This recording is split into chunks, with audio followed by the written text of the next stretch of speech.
It's 1 o'clock in the morning, and I'm on my third cup of coffee.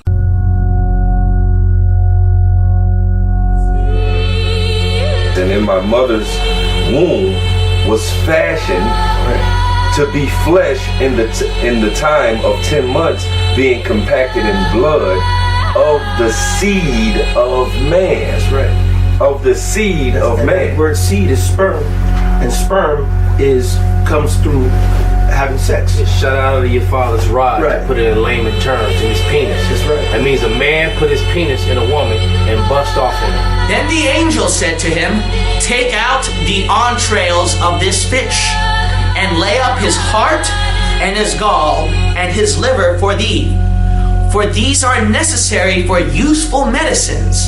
The rest of the chapters of the book of Esther, Go ahead. which are found neither in the Hebrew nor in the Chaldee.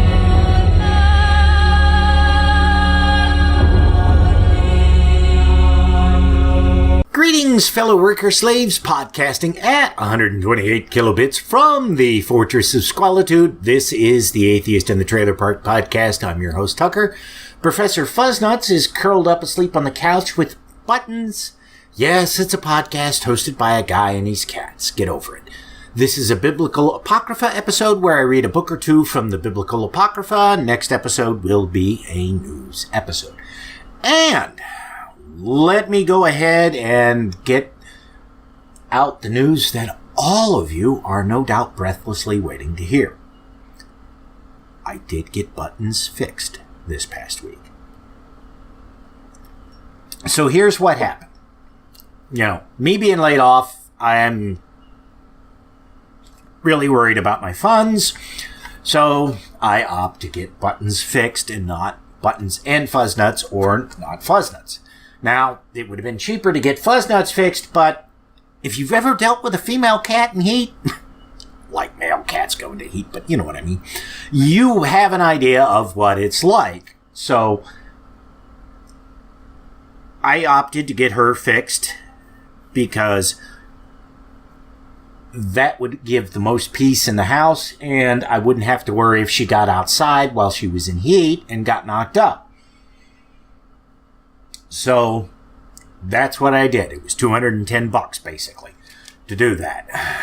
And that didn't wipe out everything I had in the bank, but it knocked me down a considerable amount. So that's what I did. She is fine. It was done on Tuesday. She was a little subdued on Wednesday, which I'm sure is because she was sore from the surgery. But by Thursday, she was bouncing off the fucking walls. And the funny part was, I get home from my new job, which I will talk about in a bit, Tuesday morning, get the cat carrier out. Fuzznuts freaks out because he knows that it means somebody's going to the VET. He does not like that idea. Buttons is not real happy about it, but she's, not freaked nearly as much as Fuzznuts is. There's a little struggle getting her into the cat carrier, but nowhere near the level of blood loss on my part that it would have been if I'd tried stuffing Fuzznuts in there. Take her there, to the vet, drop her off, come back home. Fuzznuts is hiding from me. He's convinced that he is going next. And it's so funny because he hides under the bed, and every now and then he'll poke his head out and yowl for buttons. And of course she doesn't respond, and then he ducks back under the bed. So, I pick her up at 3:30 in the afternoon and bring her home. She was perfectly fine. And like I said, on Wednesday, she was a little more subdued, obviously sore or whatever from the surgery. But it was late Wednesday afternoon before Fuzznuts stopped hiding from me. And I have to think that, going to the vet for cats is like how alien abductions are for humans. Not that aliens actually abduct humans, but you know what I mean. Because all this shit happens to them. They can't understand any of it. They get probed. They don't feel right when they come back. But they're both fine. She's got bald patches, one on her foreleg and another one obviously on her belly. So I'm happy about that. And once I get a little more secure in my finances, I'll get Fuzznuts taken care of. Now, as to the job.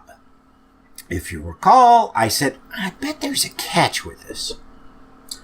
I may have been right. Monday night, I go in. 10:30 is when they tell me to be there. Go in, show up.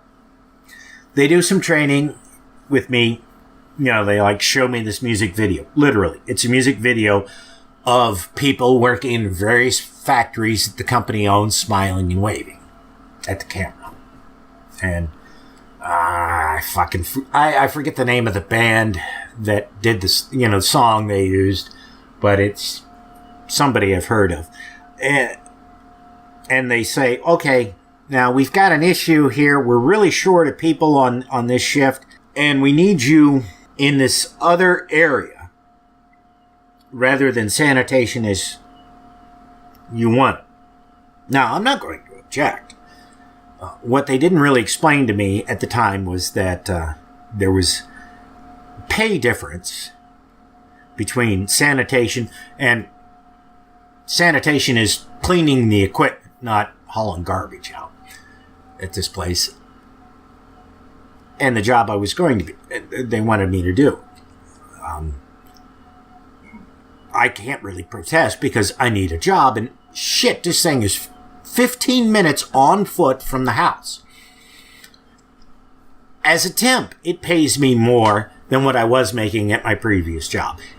I get hired on full time, it'll pay me a lot more than what I was making at my previous job, and more than I was making at the job before that.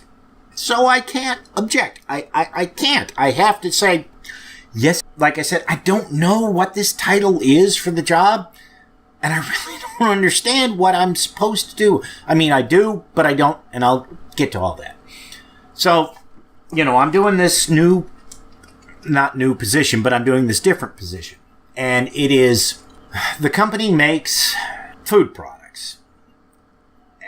And I have seen their name on things in the grocery store, but the stuff we make at this particular facility is not branded with their name. It's branded with various companies' names, or it's sold to restaurants. All they do at this place is some form of barbecue, be it barbecue beef, barbecue pork, or barbecue chicken. And I haven't dealt with the chicken, I've dealt with the pork and the beef. And some of it winds up as prepackaged meat, so you go to the store and you find a tub of barbecue beef or chicken or pork. There's a good chance, regardless of the name on that package, we made it here. And if you go to certain chain restaurants and order certain meals, like, say, Applewood smoked pork chops, we made that. We cooked that in our facility. It was shipped out to that big chain restaurant where they reheated it and served it to you. I'm not kidding. I was rather surprised by that because the ovens that we have there, they're these giant things that you walk into. They are, if you've ever seen a paint spray booth for cars, you have a rough idea what the ovens look like. And I assume they were heated by gas, and they're not. At least some of them aren't. Some of them are actually, they have wood that's loaded into them, and the smoke is filtered through those ovens. I had no idea. But yeah, so we do that. And my particular job, as far as I'm able to tell, is basically prepping things occasionally, but mostly cleaning the facility or loading and unloading the ovens. It's a little more physically demanding than what I'm used to, but not hugely physically demanding. I've done much harder work for a lot less money, so I'm not complaining on that end of it. The problem is that the job seems to be one of those feast or famine jobs, at least according to somebody I talked to. I haven't heard anything about this from management, so it may not be true. And the guy who was explaining this shit to me was kind of flaky, so there's a good chance that he may not be entirely accurate on it. Anyways, basically they have a busy season where, you're working as many hours as you want, over 40, and then they have a slow season where you're lucky to get 40 hours. We're going into the slow season. Now, this isn't necessarily worrying for me because the reason they had to transfer me out of sanitation into this area is that the gal I'm working with, because there's only 3 people on this shift in this area, including me. There's a team lead, there's the gal I'm working with, and there's me. The gal I'm working with has put in for a QA job because it pays more money, and she's likely to get it. So if she leaves to do the QA job, then they've got to have somebody who can take her place. That would be me. And they will have to bring somebody else in to be my sidekick. Now, the things that nobody in management explained to me right away is that by shifting me from sanitation to this position, it changes my work schedule slightly. Sanitation works, the third shift sanitation department works Monday through Friday. The department I'm in works Sunday through Thursday. So that meant the most I could have hoped to have gotten last week was 32 hours. I unfortunately did not get that. The first night, Monday, I worked until 4 a.m. and they're like, we got nothing for you guys to do. You all get to go home. So, you did. Tuesday night,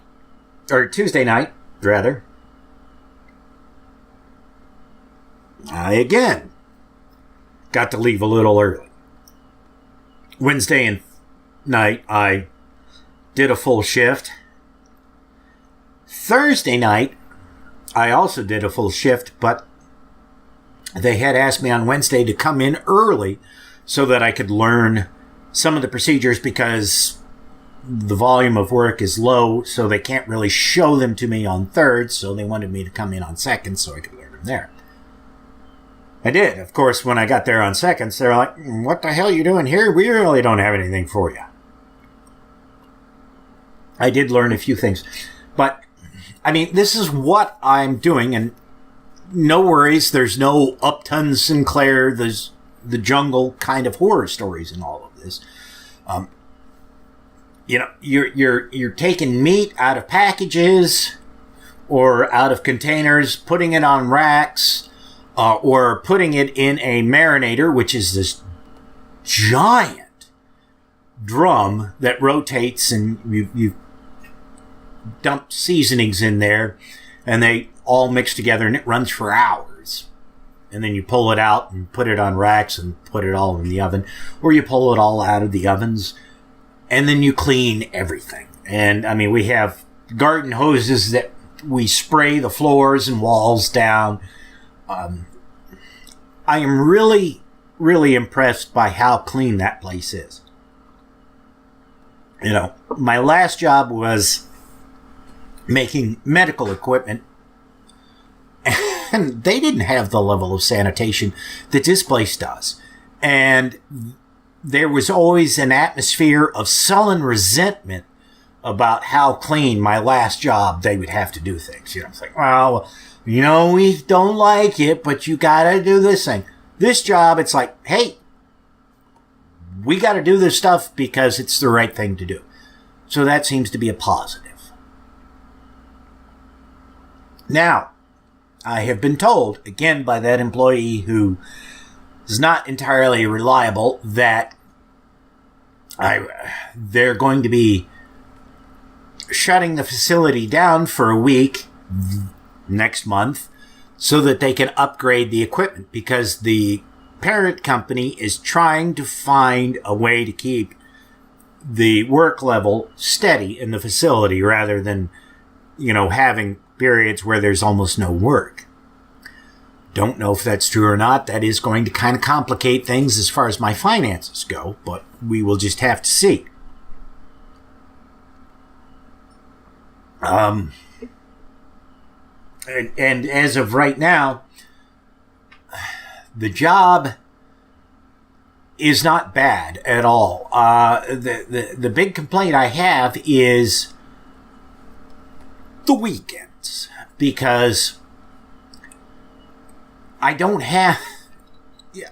have very little social structure as it is, and then when you put me on third shift, the little social structure I have largely goes away. Kind of going squirrely here, folks.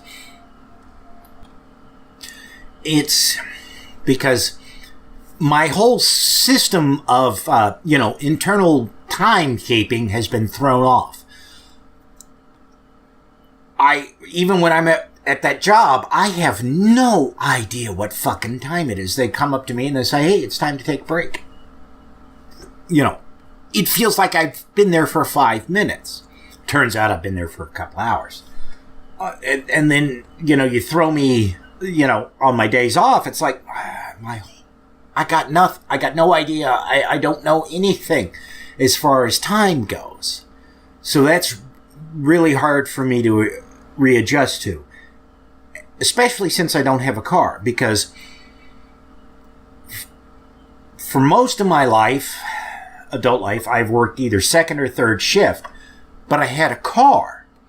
And when I was off, I would go and hang out at some place and talk to people, or I would have, I have a buddy on the weekends that we would go eat dinner, watch a movie, at a theater, and then I could come home. That would burn up some of my time on the weekends. Well, I don't have a car, and anybody I know in town, they just live, they're on days, so I can't really hang out at their house at 2 o'clock in the morning, even though that's my lunchtime. So that's really hard to get adjusted to. And, there's, on this shift, regardless of department, there's probably less than 24 people who work in the facility. So it's not like we could have a big social bonding outside of work, because there's just nobody there. And of course, I don't have a car, so I couldn't get to anybody's place to hang out with on my days off. And, I don't know if anybody would want to hang out here. So that has taken some getting used to. My best case scenario for this job is as follows. I get hired on full time. I make decent money. I save that money up. Get a car. Get back in school. Get a degree in something. And then I find me a job that pays the same amount or more and is on days, and then I fucking get the hell out of this town and this state. I mean, the job, I'm not disparaging on the company at all. It offers some possibilities. It offers some, enough money that I can potentially think about things like getting a car and fixing this shithole up. But there's no way I want to do it for the rest of my life, because I'm only working with 3 people. 4, 5 tops. Even if the place is going full bore, there's not going to be large numbers of people there. I'm not going to have any social interaction with people who are my intellectual peers. And I'm not disparaging any of the people I currently work with. because the one gal I work with, she's clearly intelligent, but, you know, there's just not that much interaction that any of us are going to have, and we're not going to have a lot of things in common. There's no social structure there that I can latch on to. And I desperately need a social structure of intellectual peers. So that's why I've got to, you know, get out of there and get out of here, because it's not here in this area. As nice as some of the people I know are, I need to be somewhere where I have more intellectual stimulation. Okay. Enough about the job, enough about everything else. Let's get to the Apocrypha. This is Susanna. And I have no idea who Susanna is and what this thing's about. So we're just going to roll with it, baby. Set apart from the beginning of Daniel, because it is not in the Hebrew, as neither the narration of Bel and the dragon, there dwelt a man in Babylon called Joachim. And he took a wife whose name was Susanna, the daughter of Chelcias, a very fair woman, and one that feared the Lord. Her parents also were righteous and taught their daughter according to the law of Moses. So apparently she's Jewish. Now Joachim was a great rich man and had a fair garden joining unto his house, and to him resorted the Jews because he was more honorable than all the others. Okay, so is he Jewish or not? Because if he's not Jewish, then Susanna shouldn't have married him, according to all the other books in the Apocrypha, which say, if you're in Babylon and you marry somebody who's not Jewish, you're evil and you should die. The same year were appointed 2 of the ancients of the people to be judges, such as the Lord spake of, that wickedness came from Babylon from ancient judges who seemed to govern the people. Wait. I don't understand. Does this mean it's a good thing that old people were picked to be judges? Or does it mean that it's bad that old people were picked to be judges? I don't know. These kept much at Joachim's house, and all that had any suits in law came unto them. Now when the people departed away at noon, Susanna went into her husband's garden to walk. And the 2 elders saw her going in every day and walking, so that their lust was inflamed toward her. And they perverted their own mind, and turned away their eyes, that they might not look unto heaven, nor remember just judgments. And albeit they both were wounded with her love, yet durst not one shew another his grief. So you got a couple of horny old guys. For they were ashamed to declare their lust, that they desired to have to do with her. Yet they diligently watched from day to day to see her. And the one said to the other, let us now go home, for it is dinner time, and we shall jerk off. Oh, just added that last part. So when they were gone out, they parted the one from the other, and turning back again, they came to the same place, and after that they had asked one another the cause, they acknowledged their lust, then appointed they a time both together when they might find her alone. And it fell out, as they watched a fit time, she went in as before, with 2 maids only, and she was desirous to wash herself in the garden, for it was hot. And there was nobody there save the 2 elders that hid themselves and watched her. What the fuck happened to the maids? And they did as she bade them. Oh, and then she said to her maids, bring me oil and washing balls. What the hell's a washing ball? And shut the garden doors, that I may wash me. And they did as she bade them, and shut the garden doors, and went out themselves at privy doors to fetch the things she had commanded them, but they saw not the elders, because they were hid. So the maids locked the main gate to the garden, but went through secret doors out of the garden to do other shit. and the old guys were hiding somewhere. Now when the maids were gone forth, the two elders rose up and ran unto her, saying, Behold, the garden doors are shut, that no man can see us, and we are in love with thee. Therefore consent unto us, and lie with us. If thou wilt not, we will bear witness against thee that a young man was with thee, and therefore thou didst send away thy maids from thee. Then Susanna sighed and said, I am straitened on every side, for if I do this thing, it is death unto me, and if I do it not, I cannot escape your hands. It is better for me to fall into your hands and not do it than to sin in the sight of the Lord. With that, Susanna cried with a loud voice, and the two elders cried out against her. Then ran the one and opened the garden door. So when the servants of the house heard the cry in the garden, they rushed in at the privy door to see what was done unto her. But when the elders had declared their matter, the servants were greatly ashamed, for there was never such a report made of Susanna.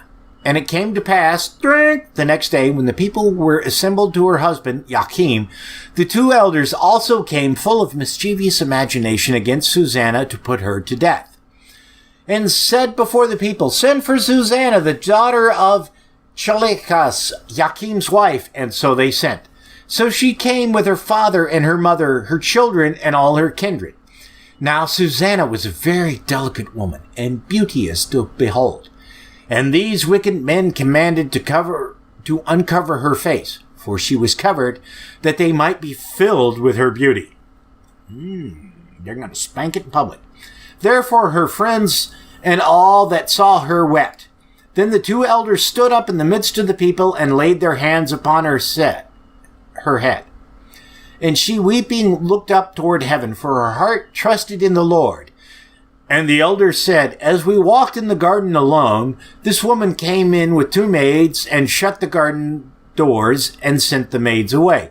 Then a young man who was there hid came unto her, and lay with her. Then we that stood in a corner of the garden, seeing this wickedness, ran unto them. And when we saw them together, the man we could not hold, for he was stronger than we, and opened the door, and leapt out. But having taken this woman, we asked who the young man was, but she would not tell us. These things do we testify. Then the assembly believed them as those that were the elders and judges of the people, so they condemned her to death. Then Susanna cried out with a loud voice and said, O everlasting God, that knowest the secrets and knowest all things before they be, thou knowest that I have borne false witness against me, and behold, I must die. Whereas I never did such things as these men have maliciously invented against me.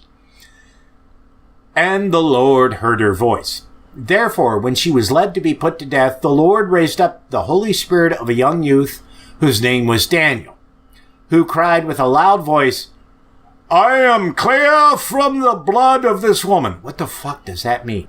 Then all the people turned them toward him and said, What mean these words that thou hast spoken? So he, standing in the midst of them, said, Are ye such fools, ye sons of Israel, that without examination or knowledge of the truth ye have condemned a daughter of Israel? Return again to the place of judgment, for they have borne false witness against her. Wherefore all the people turned again in haste, and the elders said unto him, Come, sit down among us, and shew it us, seeing God hath given thee the honor of an elder. Then said Daniel unto them, Put these two aside, one far from another, and I will examine them.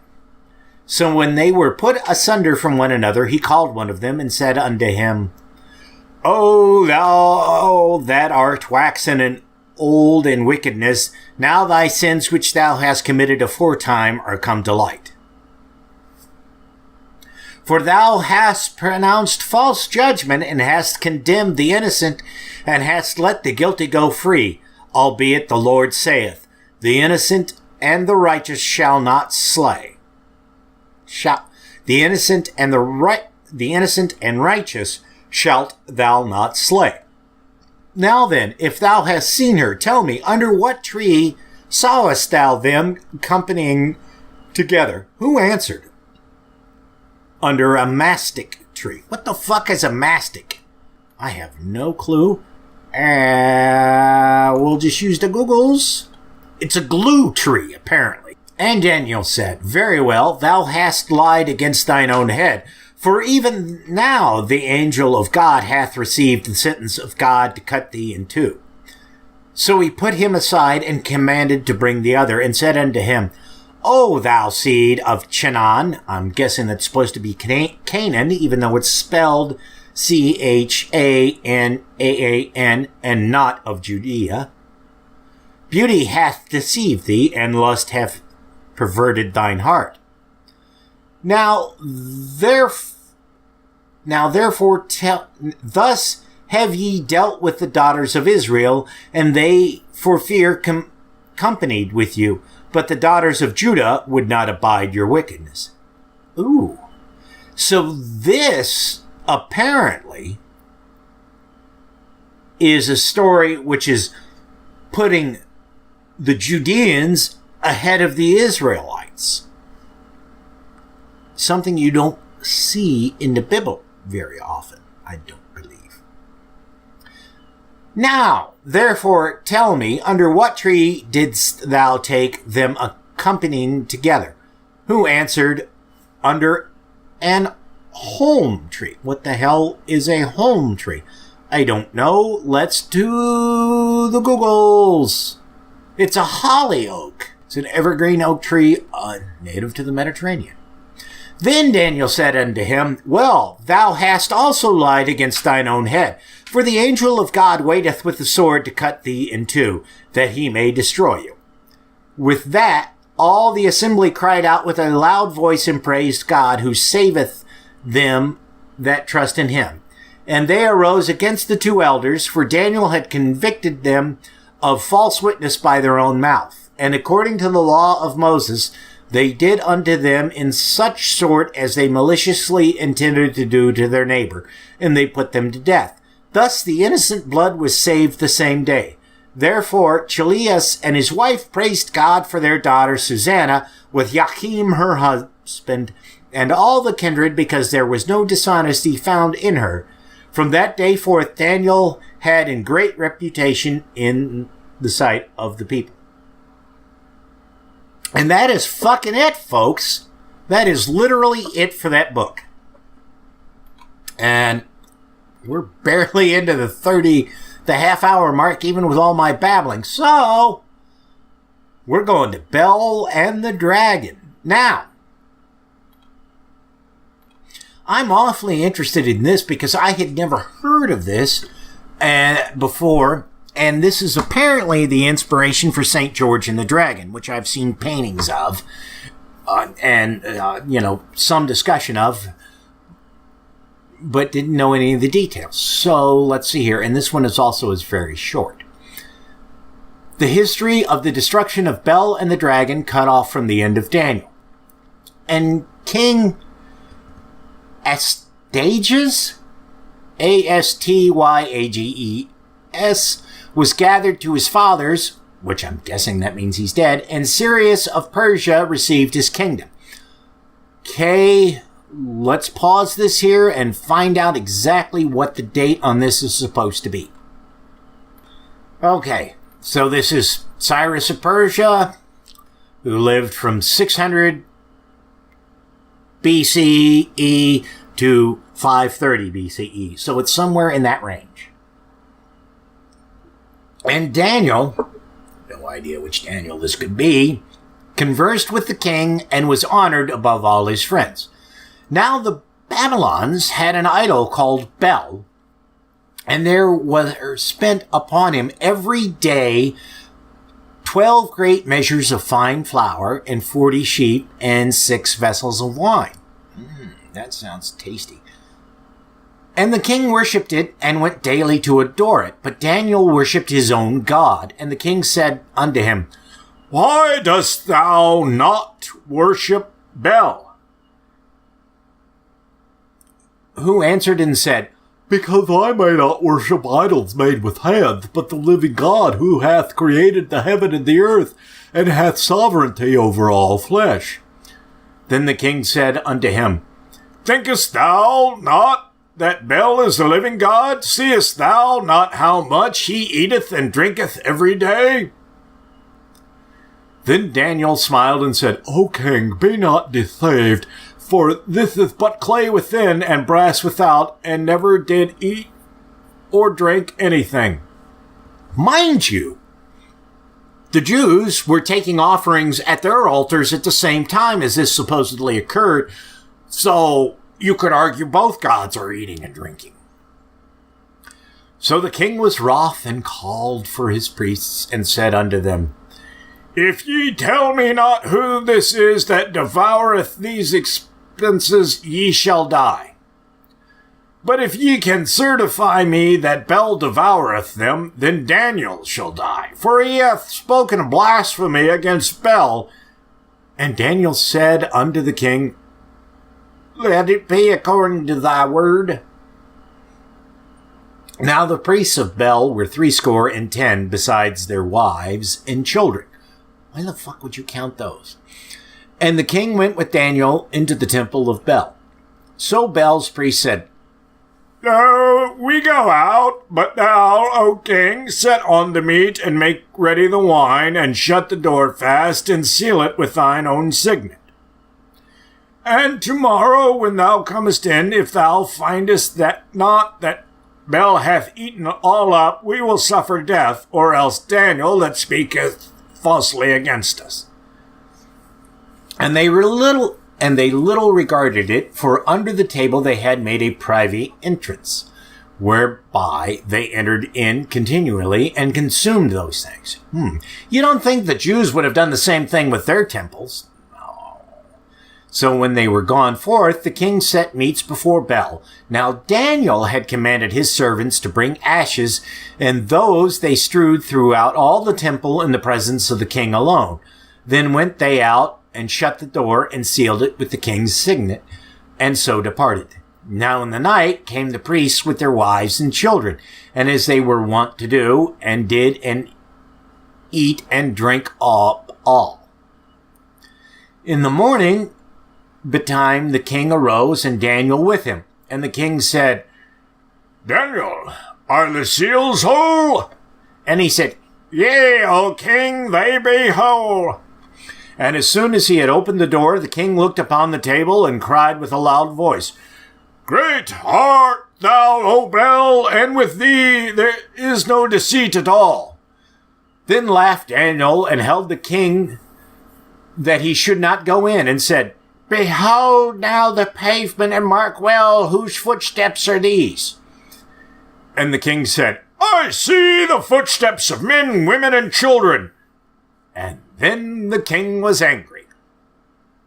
And took the priests with their wives and children, who shewed him the privy doors where they came in, and consumed such things as were upon the table. Therefore the king slew them, and delivered Bel into Daniel's power, who destroyed him and his temple. And in that same place there was a great dragon, which they of Babylon worshipped. And the king said unto Daniel, Wilt thou also say that this is of brass? Lo, he liveth and eateth and drinketh. Thou canst not say he is not a living God, therefore worship him.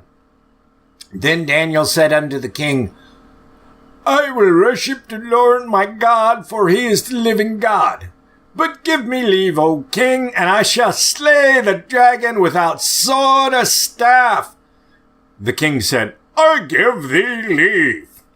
Then Daniel took pitch and fat and hair, and did seethe them together, and made lumps thereof. This he put in the dragon's mouth, and so the dragon burst in sunder. And Daniel said, Lo, these are the gods ye worship. And when they of Babylon heard that, they took great indignation, and conspired against the king, saying, The king is become a Jew, and he hath destroyed Bel. He hath slain the dragon, and put the priest to death. So they came to the king and said, "Deliver us, Daniel, or else we will destroy thee and thine house." Now when the king saw that they pressed him sore, being constrained, he delivered Daniel unto them, who cast him into the lion's den, where he was 6 days. And in the den there were 7 lions. And they had given him every day 2 carcasses and 2 sheep, which were then not given to them, to the intent they might devour Daniel. Now there was in Jewry a prophet called Habakkuk, that's an interesting name, who had made pottage and had broken bread in a bowl and was going into the field to bring it to the reapers. But the angel of the Lord said unto Habakkuk, "Go carry the dinner that thou hast into Babylon unto Daniel, who is in the lion's den."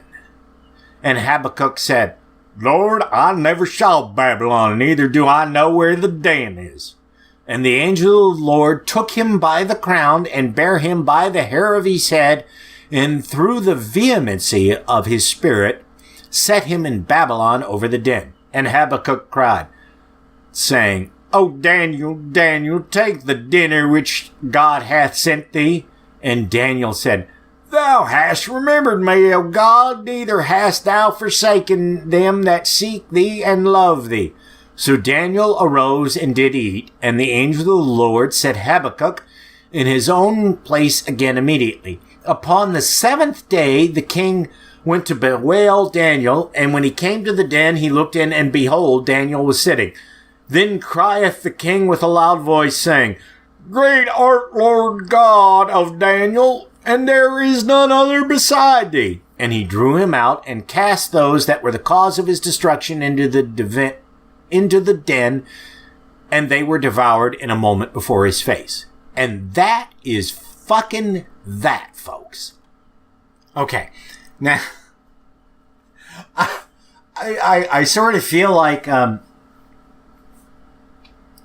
I did at the end of the Superman Returns movie. Me and a friend of mine saw that in the theater, and we walked out, and my friend looked at me and goes, "You know,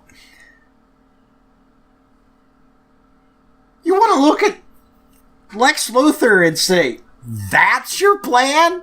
You know, it's this whole build-up, this whole thing, and your plan is just real estate."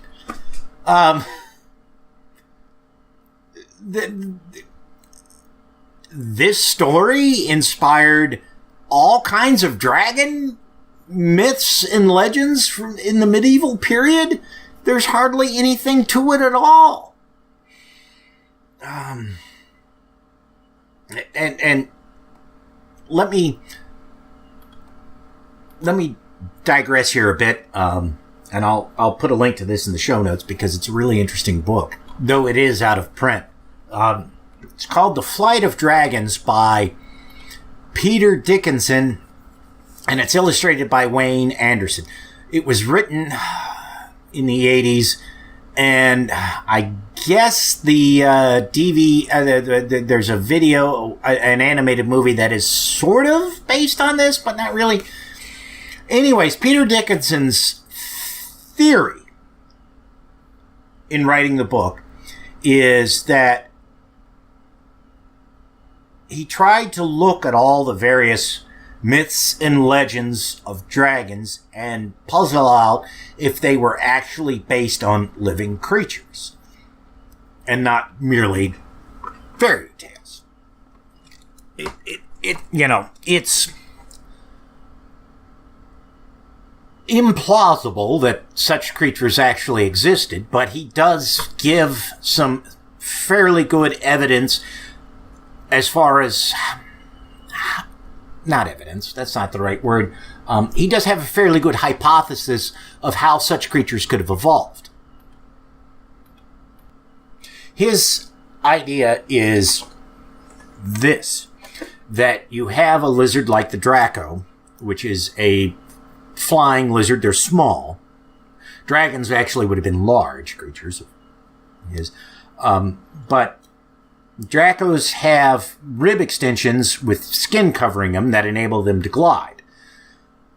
dragons would have been their cousins, sort of like how a lion or a tiger is a cousin to a house cat. And they would have had hollow bones like birds. Additionally, they would have eaten, I think it's limestone? Yeah, it's limestone. They would have chewed on limestone, not for nutritional value or anything like that, but because limestone is primarily calcium carbonate,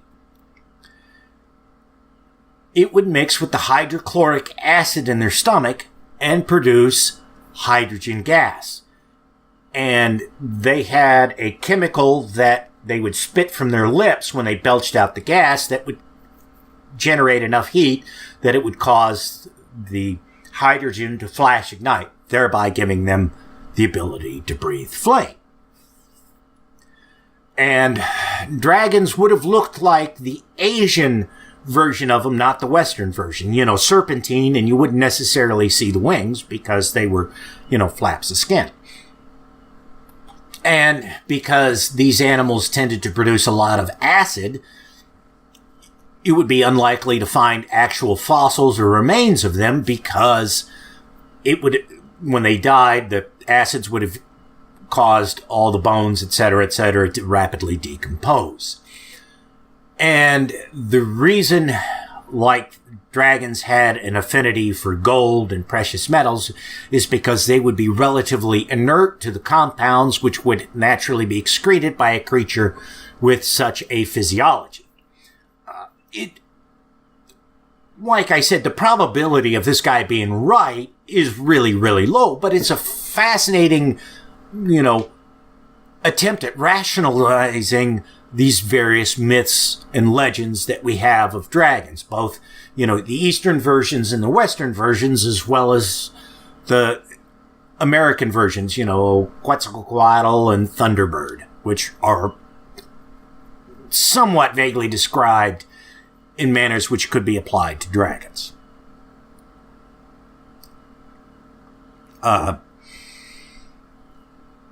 Yet we have this brief story. I mean, this is probably, I can't tell because, I'm looking at it on a computer screen. This is a page. So if this was in somebody's Bible, it would have been a page in their Bible, and yet this helped inspire a number of legends. I mean, it's St. George and the Dragon, which, for those of you not familiar with the legend of St. George Dragon, according to the Golden Legend, I'm reading from Wikipedia here, the narrative episode of St. George and the Dragon took place somewhere he called Selene in Libya. The Golden Legend is the first to place the story in Libya. In the 10th century Georgian narrative, the place is the city of Lycia, and the idolatrous emperor who rules the city is called Selenius. The town had a small lake with a plague-bearing dragon living in it and poisoning the countryside. To appease the dragon, the people of Selene fed it 2 sheep every day. When they ran out of sheep, they started feeding it their children, chosen by lottery. One time, the lot fell on the king's daughter. The king, in his grief, told the people that they could have all his gold and silver and half of his kingdom if his daughter were spared. The people refused. The daughter was sent out to the lake, dressed as a bride, to be fed to the dragon. St. George, by chance, rode past the lake. The princess tried to send him away, but he vowed to remain. The dragon emerged from the lake while they were conversing. St. George made the sign of the cross and charged it on horseback, seriously wounding it with his lance. He then called to the princess to throw him her girdle, and he put it around the dragon's neck. When she did so, the dragon followed the girl like a meek beast on a leash. The princess and St. George led the dragon back to the city of Selene, where it terrified the populace. St. George offered to kill the dragon if they consented to become Christians and be baptized. 15,000 men, including the king of Selene, converted to Christianity. George then killed the dragon, and the body was carted out of the city on 4 ox carts. The king built a church to the Blessed Virgin Mary and St. George on the site where the dragon died, and a spring flowed from its altar with water that cured all disease. A lot of bullshit there, of course.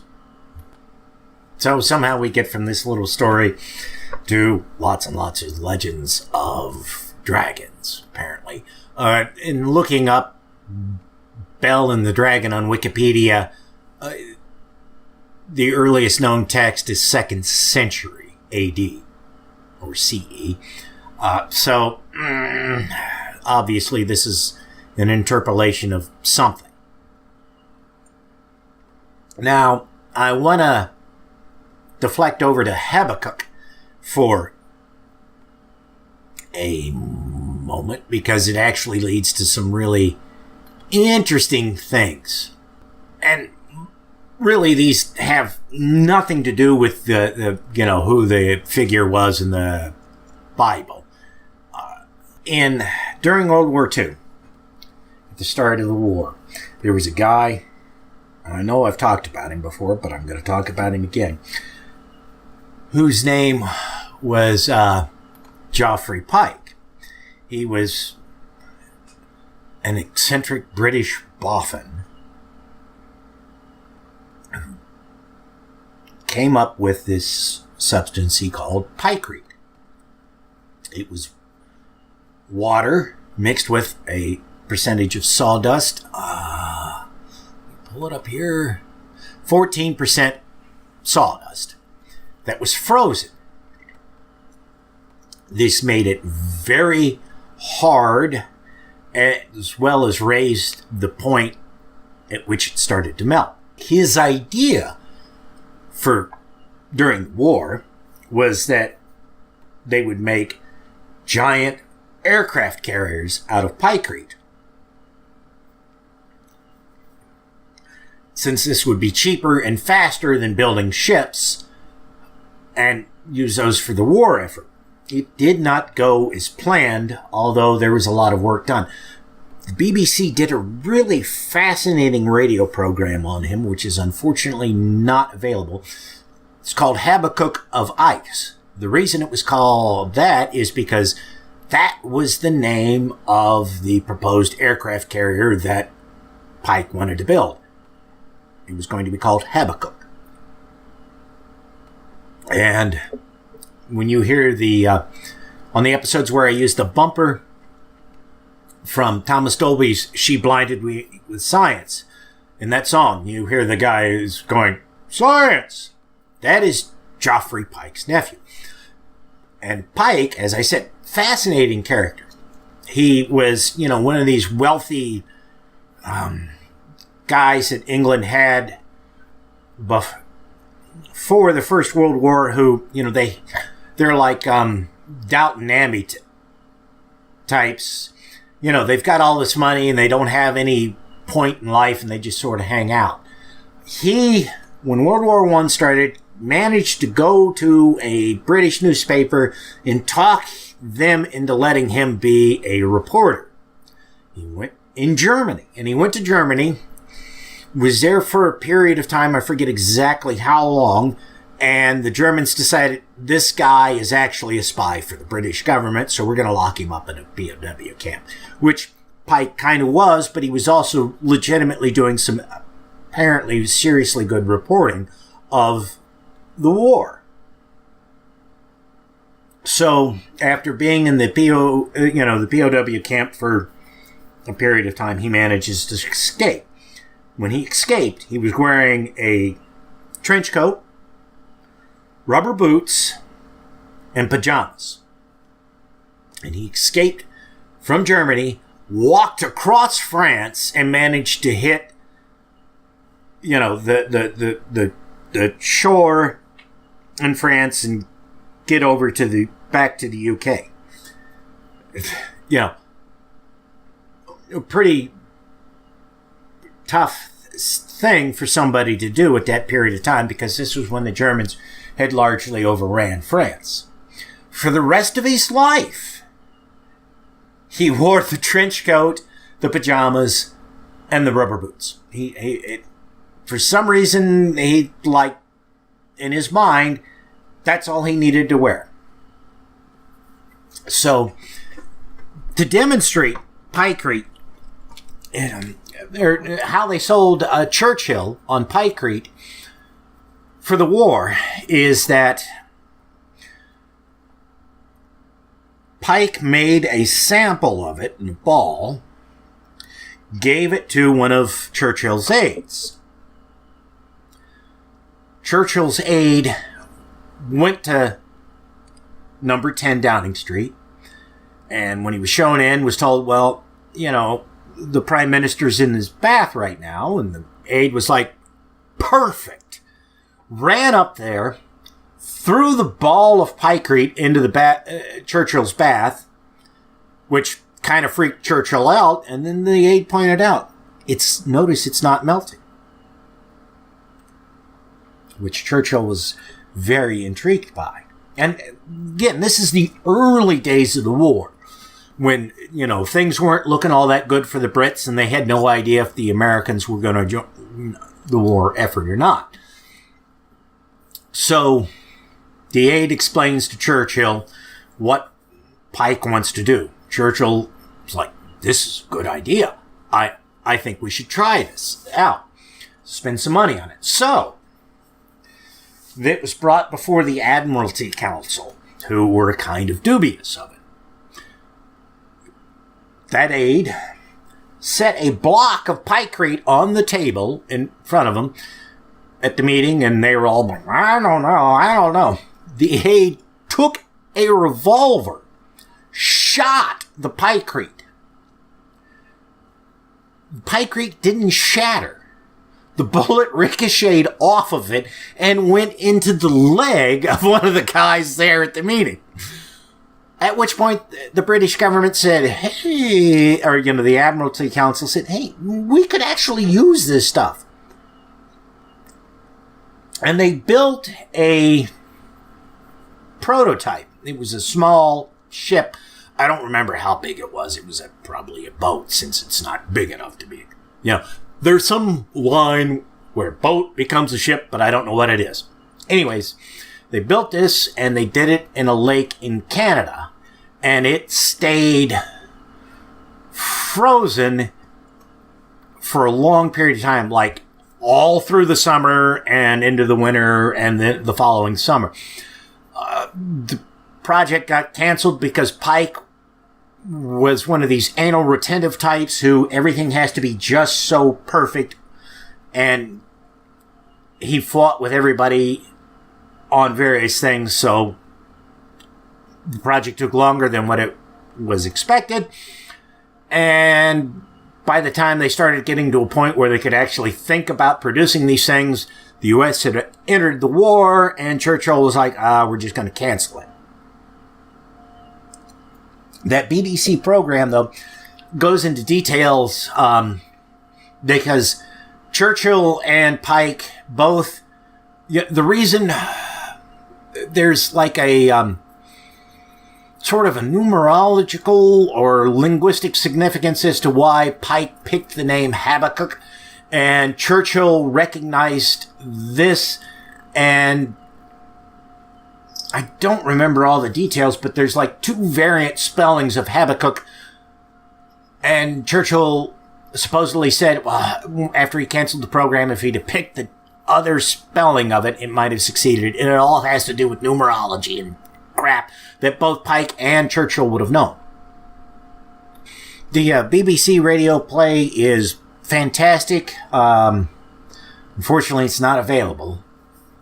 Although, I believe if you look at some of the pirate sites, you can find it.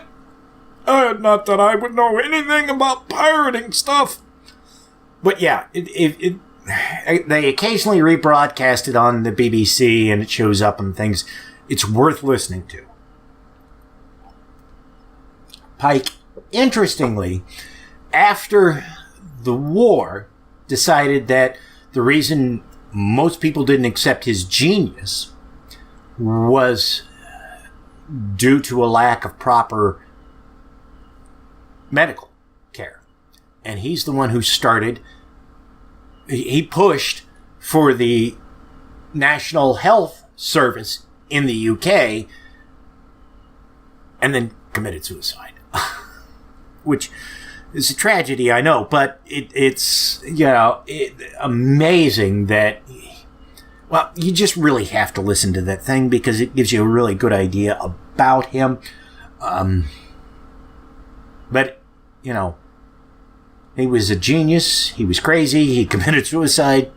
And yet, he got the UK to have national health, you know, a national health system, and we can't have that here in the US because we're fucking idiots. Sorry, I'm babbling. As I explained before, I just don't know what the fuck to do with myself at 3 o'clock in the goddamn morning. Well, it's actually 2 o'clock in the goddamn morning. I can't really clean the house, even though it needs to be, because A, I haven't fixed the light in the kitchen, and B, if I actually get up and start moving and doing a lot of stuff, the cats will get in my way, because Buttons, when I start being active, Buttons is like, oh, it's playtime, which is really difficult to deal with. Hopefully she'll get out of that phase now that she's had her girly parts removed. And I'm not too terribly clear thinking right now, as you can imagine, because I'm still in that weird twilight of the mind where I haven't adapted to being on third shift. So anyways, I apologize for this being a little shorter than usual. One other thing I need to mention. I said that after I was done with the Apocrypha, I was going to be going into the Dead Sea Scrolls. I think it's the Dead Sea Scrolls. They would be either the Dead Sea Scrolls or the Nag Hammadi Library, whichever was older. However, there is an awful lot of pseudographica, which some of the Baruch books were that I had no idea existed and is covered in the Apocrypha. And I think what I'm going to do once I get that done, the Apocrypha done, I'm going to go into some of the pseudographica, and then I will go into the Dead Sea Scrolls and the Nag Hammadi Library. And until I get myself acclimated to being on third shift and I have an idea what my schedule is going to be like, you know, when I wake up, go to bed, etc., I'm probably not going to be having any guests because it's just hard for me to figure this shit out. I mean, I don't want to have a guest on and, you know, when I just woke up 2 minutes ago and, you know, I can't really be comprehensible. So, those of you who like it when I have guests, I'm sorry, but it'll probably be after the first of the year before I'm in a place where I can really have guests. A, I've got to get adjusted to the schedule. B, we've got the holidays coming up and lots of people want to celebrate that and all that shit. I mean, you know, my personal attitude is if you don't decorate for the holidays, you ain't got to take that shit down, so don't even fuck with them. But I'm a weirdo like that. So, anyways, I will talk to you next week. That's it for this episode of The Atheist in the Trailer Park Podcast. You can subscribe to the show on iTunes, Stitcher, as well as just about anywhere else podcasts can be found. Many of the episodes are also on YouTube. Follow the show on Twitter. @TParkAtheist is the show's Twitter handle. It's on Facebook at facebook.com/trailerparkatheist.com. If you happen to like the podcast, please rate it on iTunes. If you'd like to support the podcast, there's a donate button on the show notes page. You can support it via Patreon at patreon.com/TNTucker. Thanks for listening. Say goodnight, Fosnuts. All I know is this violates every canon of respectable broadcasting. Damned cat.